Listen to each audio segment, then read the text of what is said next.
காற்று வெளியீடை கண்ணம்மா நின்றன் காதலை எண்ணி கழிக்கின்றேன். பாரதியாரோட அற்புதமான வரிகள்.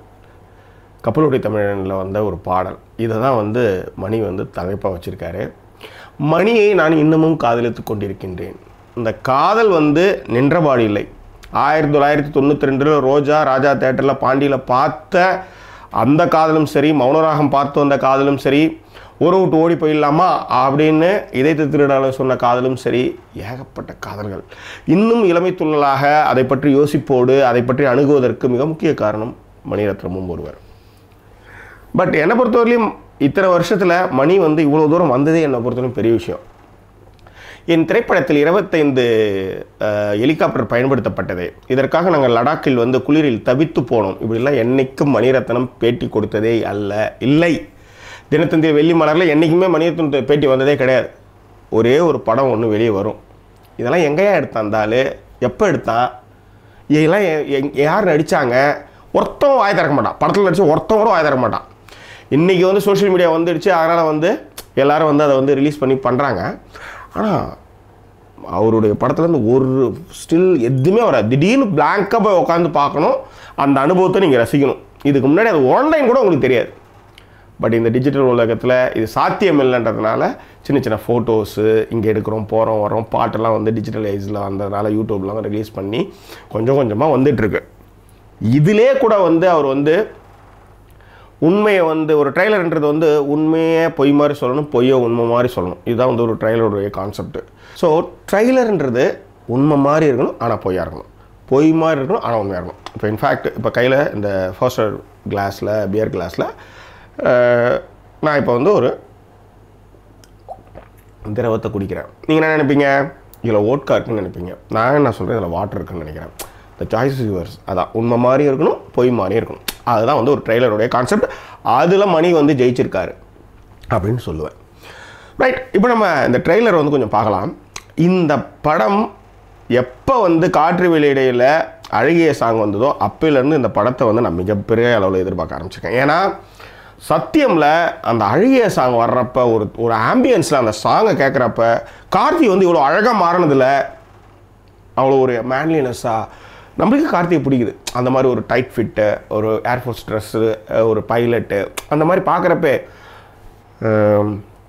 அடா நான் கவிஞன், உன்னை பார்த்து கெட்டு போன கவிஞன், ஹானஸ்டாய் நான் பேசவா இல்லை இது போதுமா, ஓ மை டார்லிங் நாங்கள் கமிங், புது புது கணக்கெல்லாம் சம்திங் லைக் தட். நான் அதை இன்னொரு நாள் பாடுறேன். ஸோ இந்த ட்ரெய்லர் கார்த்திக்கும் அதிதி ராவுக்கும் டான்ஸ் சீக்வன்ஸில் ஆரம்பிக்குது. கார்த்தி இந்தியன் ஆர்மியில் பைலட்டாக இருக்கார். ஒரு கல்யாணம் சம்திங் லைக் தட். அதில் கார்த்தியும் அதிதி ராவும் மீட் பண்ணாங்க. அதிதி ராவ் டாக்டர். ஸோ இவங்களுக்குள்ள ஒரு கான்வர்சேஷன் போகுது. அவன் சொல்கிறான், அடுத்த வாரம் ஈவினிங் ஃப்ரீயாக இருந்தால் ஃபோன் பண்ணு, பறக்கலாம் அப்படின்றான். என்னென்னா இன்றைக்கி நீங்கள் மீனம்பாக்கத்தில் வந்துட்டுருக்கீங்கன்னு வச்சுக்கோங்களேன், நம்ம அந்த நங்கநல்லூர் சிக்னலை தாண்டி வண்டி நிறுத்தினா மேலே அப்படியே சல்லுன்னு ஒரு SpiceJet something like that ஏதாவது ஒன்று போச்சுன்னா எல்லாரும் பார்ப்போம். வானத்துலேருந்து பார்க்குறது சாதாரண விஷயம் இல்லை, அது ஒரு ரசனைக்குரிய விஷயம். ஸோ பறந்தவனும் பார்க்குறான், பறக்காதவனும் பார்க்குறான். ஸோ அப்படிப்பட்ட ஒரு இடத்துல ஒரு புதுதாக சந்தித்த ஒரு டாக்டர், அவங்க ஆர்மியில் டாக்டராக இருக்கலாம், அதித்திரா, அவங்க பறக்கிறதுக்காக கூப்பிட்றான். அப்போ அவள் சொல்கிறா, அதை மறுதளிக்கிறான். என்ன சொல்கிறா, காது கேட்காதா அப்படின்றா.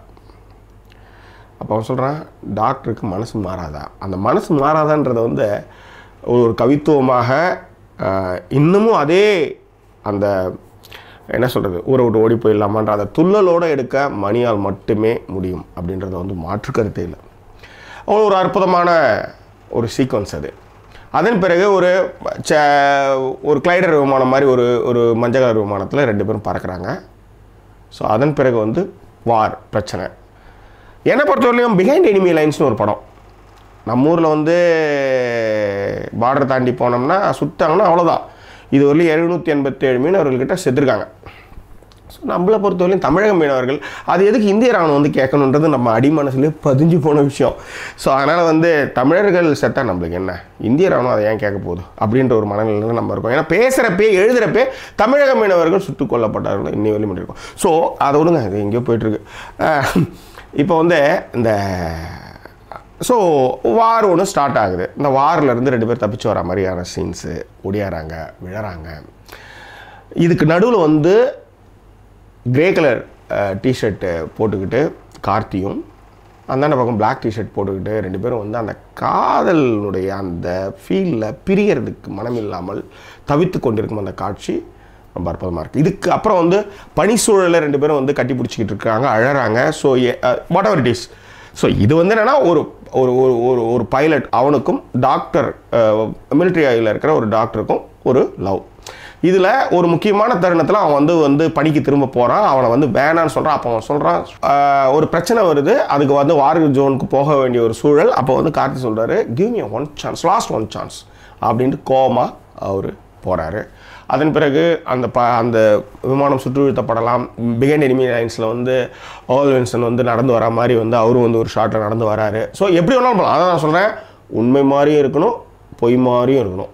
உண்மையா பொய்யா அப்படின்ற ஒரு ஒரு கன்ஃபியூஷன் இருந்துனே இருக்கும். இப்போ நான் சாப்பிட்றது வந்து ஓட்காவா தண்ணியான்ற மாதிரி.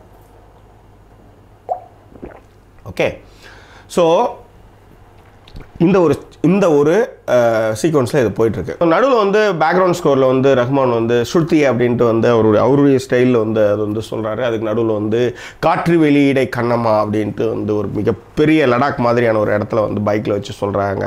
பைக்கில் ட்ராவல் பண்ணுறாங்க. அதன் பிறகு ஆர்மி ஜீப்பில் போய் ஒரு ஸ்கிட் பண்ணி அப்படியே வந்து ஸ்டைலாக அப்படியே ஒரு மாதிரி பரபரப்பாக போய் நிறுத்துகிறாங்க.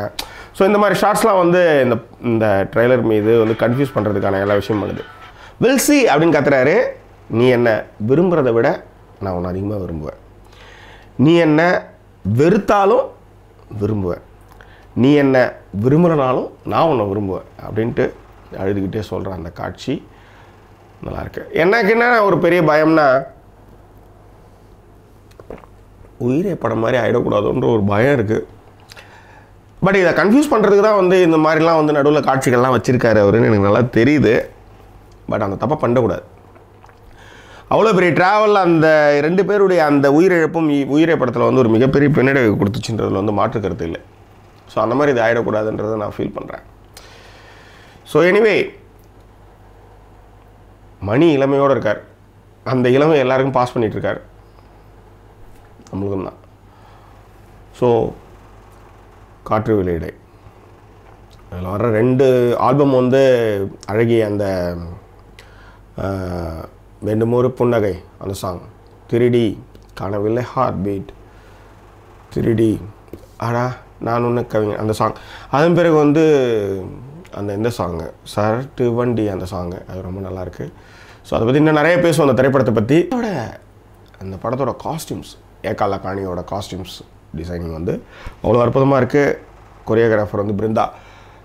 வேண்டுமொரு புன்னகை, சிரிடி அந்த சாங்கில் வந்து அந்த கொரியோகிராஃபி நல்லா இருந்தது. அதுக்கப்புறம் வந்து ரவிவர்மனுடைய சினிமோகிராஃபி அந்த படத்துக்கு மிகப்பெரிய பலம். ரவிவர்மன் வந்து முதன்முறையாக இணைகின்றார் என்று நினைக்கின்றேன். பட் என்னை பொறுத்தவரையிலையும் ஒரு ட்ரைலர், நிறைய பேருக்கு அந்த ட்ரைலர் பிடிக்கவே இல்லை. எனக்கு இன்னும் அதில் இருக்கிற 2 ஷாட், ஒரு சிங்கிள் ஷாட் எனக்கு ரொம்ப பிடிச்சது. அதனால தான் இந்த இவ்வளோ நேரம் நான் பேசியிருக்கேன். மிக முக்கியமாக டாக்டருக்கு மாறாதா அப்படின்ற அந்த சீன் ரொம்ப நல்லா இருந்தது. ஸோ காற்று வெளியிடை கண்ணம்மா நின்றன் காதலை எண்ணி கழிக்கின்றேன். இந்த படமும் அந்த மாதிரி கழிக்கக்கூடிய ஒரு திரைப்படமாக இருக்கும் என்பதை நான் வந்து நம்புகிறேன். ரொம்ப அற்புதமாக இந்த சினிமாட்டோகிராஃபி வந்து இந்த திரைப்படத்திற்கு மிகப்பெரிய பலம். ஸோ ஆல் தி பெஸ்ட் காற்று வெளியிடை டீம். காற்று வெளியிடை கண்ணம்மா நிந்தன் காதலை எண்ணி கழிக்கின்றேன்.